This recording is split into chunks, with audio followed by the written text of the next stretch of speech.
Good morning, guys. So, in this video we are going to talk about the 3 stages of a software project, in the life cycle of a software project, and hopefully this is going to be useful to you. So let's get into it.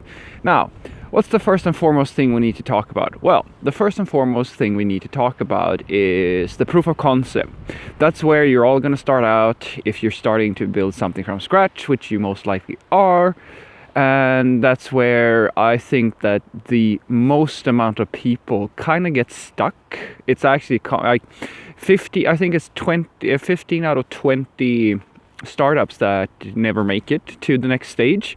But this is and this is in general where most projects fail. And it's also probably the place where you need the most amount of advice. So hopefully I can give you some insights, because I have my own startup that is in this stage, and I've been working professionally at startups that have progressed from this state, from the proof of concept over to something a little bit more stable, and I'm right now working at one of those companies. So I have quite a bit of experience working in this field, and I can tell you that one of my biggest mistakes and this is something I learned it the hard way, and when I learned the lesson, I didn't understand the lesson. It was only until I actually met my senior colleagues at Ticketmaster where they could explain to me, where I started understanding what the lesson actually was. And the lesson is that when you start out in software, it depends kind of what the type of developer you are, but odds are that you are going to be like me,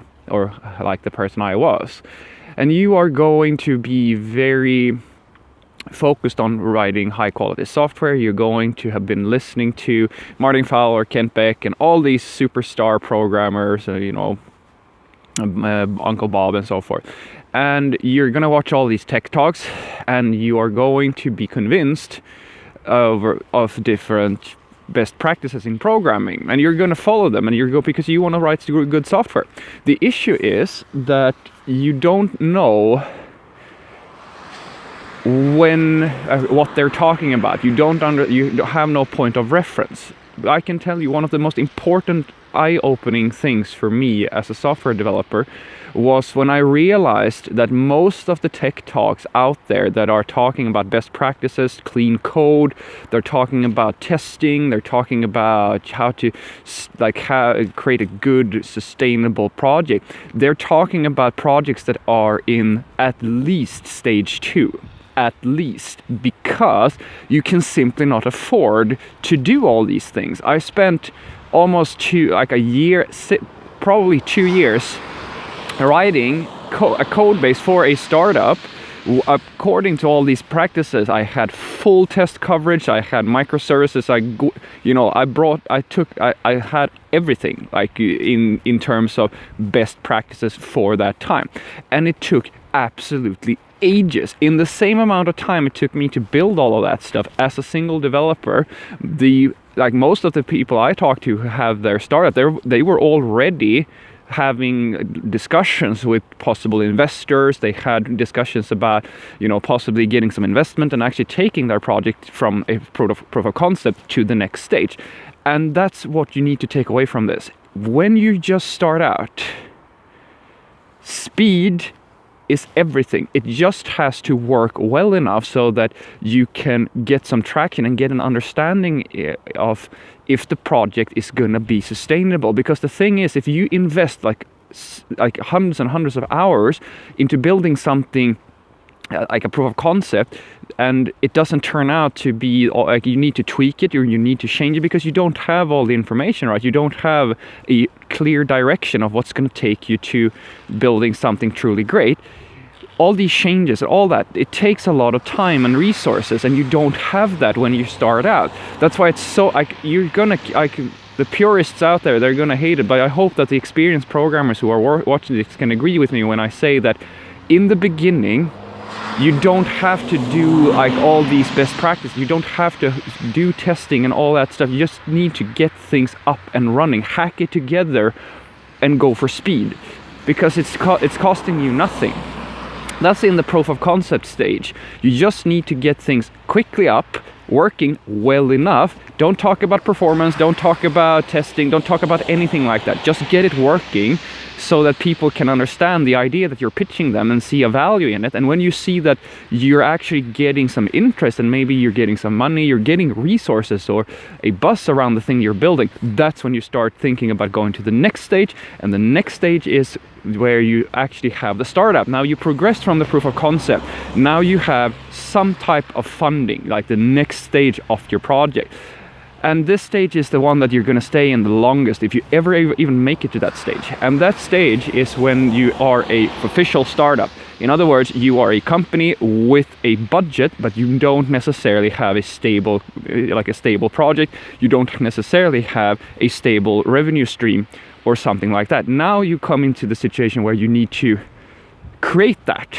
So in a startup, you're going to have to find, you're going to see that ratio as I was talking about. In the beginning, it's all about speed. It's all about hacking things together until it works. And that is going to switch ever so slightly. The ratio is going to switch just a little bit. It's still going to be about speed, but it's also going to be a tiny bit about doing upfront work, real, like talking to users, understanding what their needs are, making sure that things are just a tiny bit more stable. And you want that because now all of a sudden you have some traction, which means that you are going to have to, like you have to at least make things work well enough that you don't, fail every 5 minutes and so forth, because now you actually have people using your system. And even though like most people, I'm not saying that it's the kiss of death to your project, but if you have a lot of issues with your project and so forth, especially in the beginning, people will tend to kind of just leave it and go to the next thing. So as I said, the ratio switches just ever so slightly. You go from maybe having no process, having absolutely nothing, you're just like a single person or two people, over to having a little bit of testing on the most critical parts, maybe having a little bit of, I don't know, deployment pipelines, things of that nature. This is usually where these things starts to happen. And during that journey, during that second stage, what you're going to spend the most amount of time figuring out is how to get a good dialogue going with your users, so you're building the right things and that you're actually going from, because you have to figure out how to make money.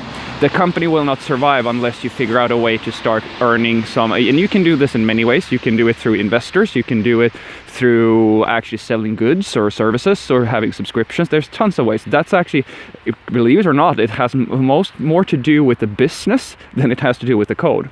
But that's stage number 2. Then we go to stage number 3. You are now a company. This is where you go, this is up for discussion, of course, but to me, this is where you get to the size of something like an established company. You have several employees, you have like different departments and so forth, and usually like your company is at least 10-15 people. Like you're an established company. You can still be in stage 2 at this point, but just bear with me. This is where you will stay as a company for the entire life cycle of your entire project. This is where this is the end goal, and this is going to be a little bit of a balancing act. The trend I see is that the bigger the company and the more high quality the product and the more popular the project, the more that the gauge I was talking about is switching from speed and basically just getting things to work.